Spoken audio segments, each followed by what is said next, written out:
Hi there, how have you been.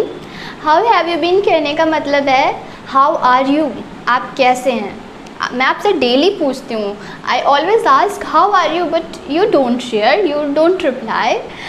You can share that I'm fantastic, I'm fabulous, I'm doing great. You can use different ways to share with me. So yes, do share that how are you, how have you been, what's sizzling in life. So these are the alternatives of saying that how are you, because how are you कहना थोड़ा normal हो गया है, old हो गया है. So हम कह सकते हैं how have you been. It sounds more effective or like a native speaker, so we can use it.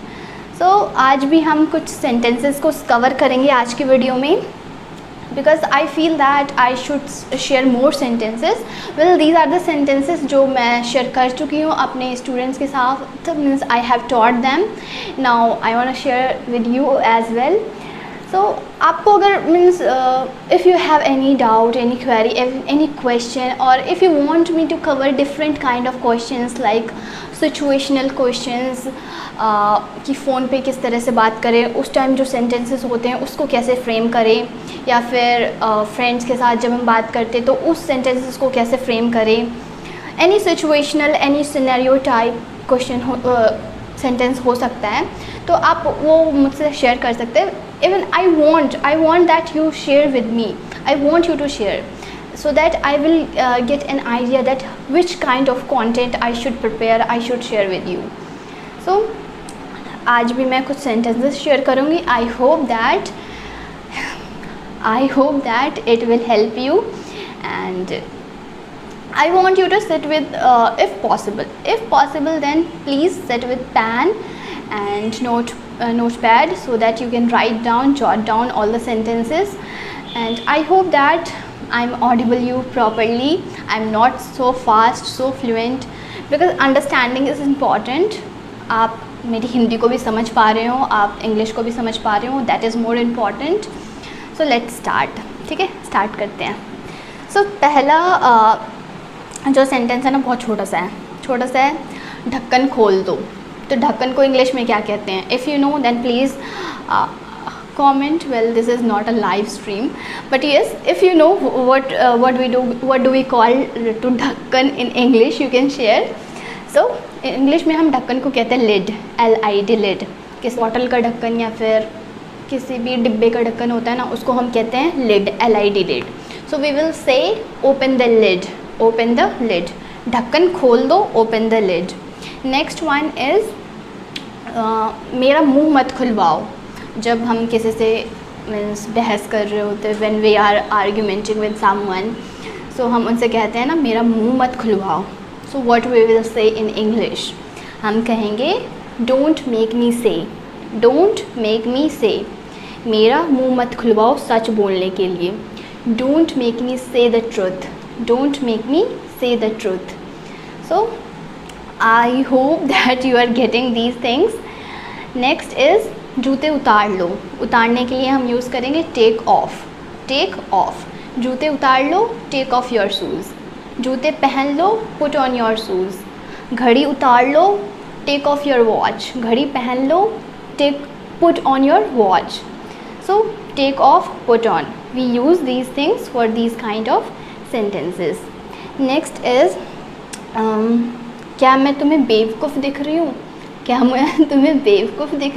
तो इसको हम इंग्लिश में बोलेंगे do I look stupid to you. ये भी आर्ग्यूमेंटिंग सेंटेंसेस से रिलेटेड है. फर्स्ट था मेरा मुंह मत खुलवाओ, सो डोंट मेक मी से.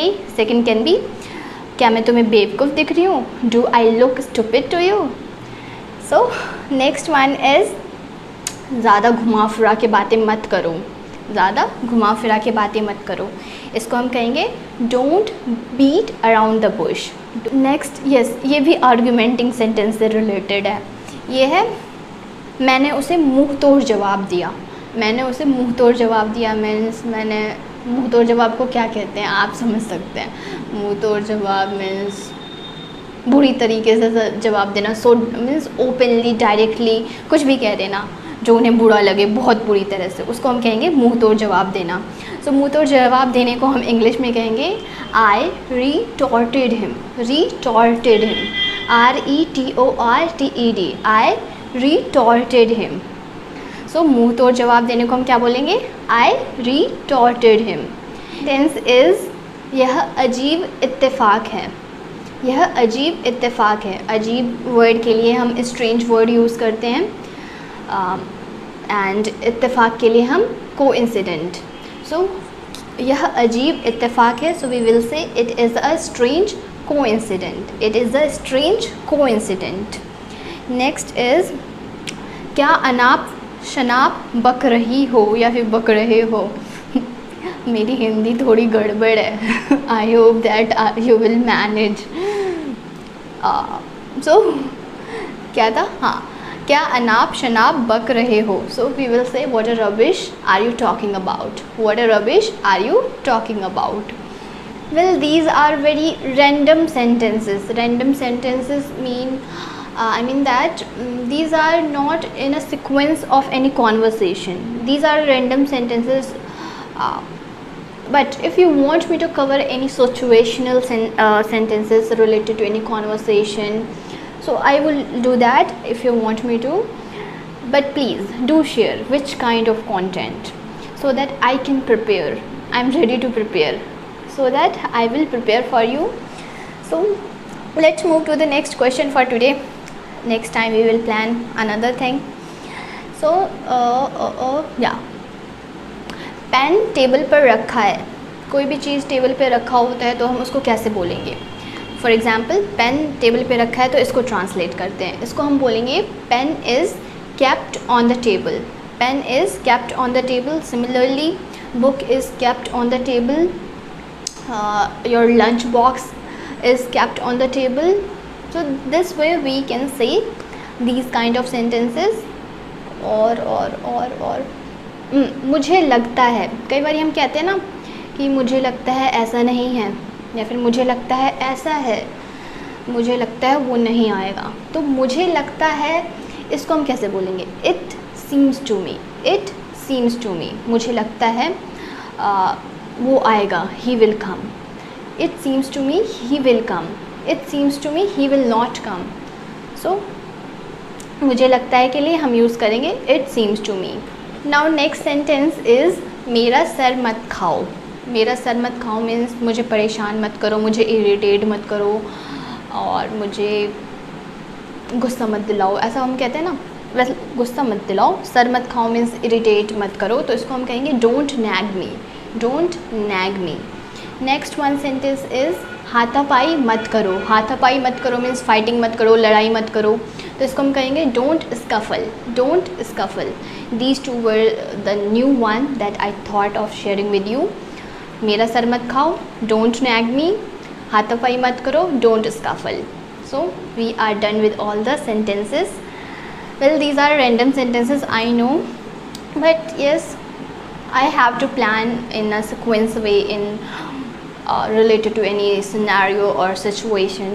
I have to plan. I will cover that as well. Just wait, and if you want that I should improve in something, so you can share, you can be so open to me, you can ask, you can share that yes, this way you should do, so that I can improve myself better. And that's it for today. Let's meet in a new video with a new version of me, with new planning or new sentences. Bye bye for today.